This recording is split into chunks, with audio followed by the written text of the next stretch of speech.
You are a leader. Look at Christ and become one. We all have to lead sometimes or other in life.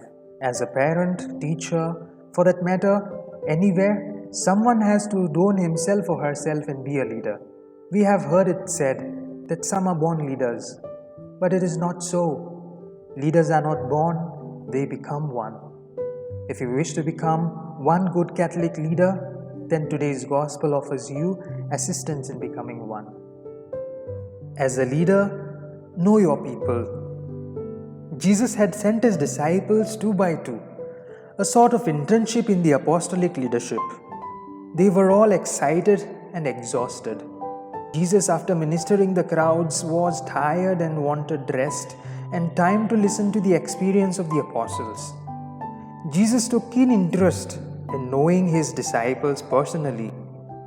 I wonder, while journeying on the ship itself, there would have been so much of sharing and bonding between the disciples and Jesus.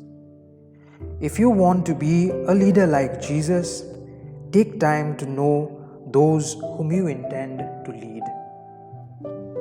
Your lifestyle should attract your followers.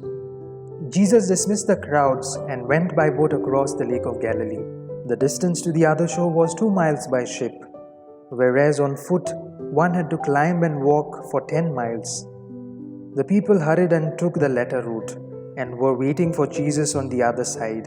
Any normal person would obviously get annoyed, but Jesus showed that he was the Good Shepherd. Although his body told him to rest, his heart taught him to do what was best.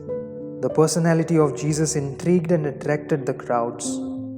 Just as Jesus walked the talk, by looking at your actions, others should be drawn to follow you. Reach out to your followers. Jesus saw that the crowd were like sheep without a shepherd. They were lost. And keeping his rest aside, Jesus chose to reach them out. Christian leadership is not just doing the minimal, but going out of the way and walking that extra mile and lending a helping hand.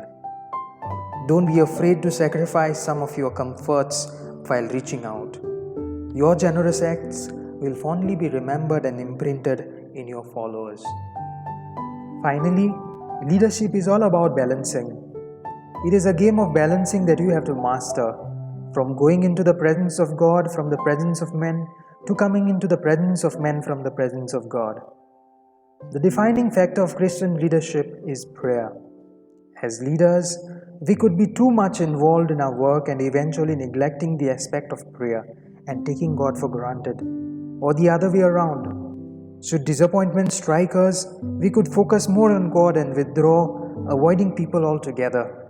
With time, we will learn the art of balancing. As a leader, don't miss out on your personal me time to connect with your inner self and with God, to be recharged to lead with a renewed vigor. Leaders are always in the process of becoming. Jesus said, "To the one who has more, much will be given, and to those who do not use what they have, even what they have will be taken away." By your baptism, the Lord has called you to be a leader, to lead others in following his ways. The more you practice the leadership of Christ, the more you will begin to grow to be a good leader. As you lead, look at the Good Shepherd, take cues from him, and just as he transformed his apostles as good leaders, he will transform you.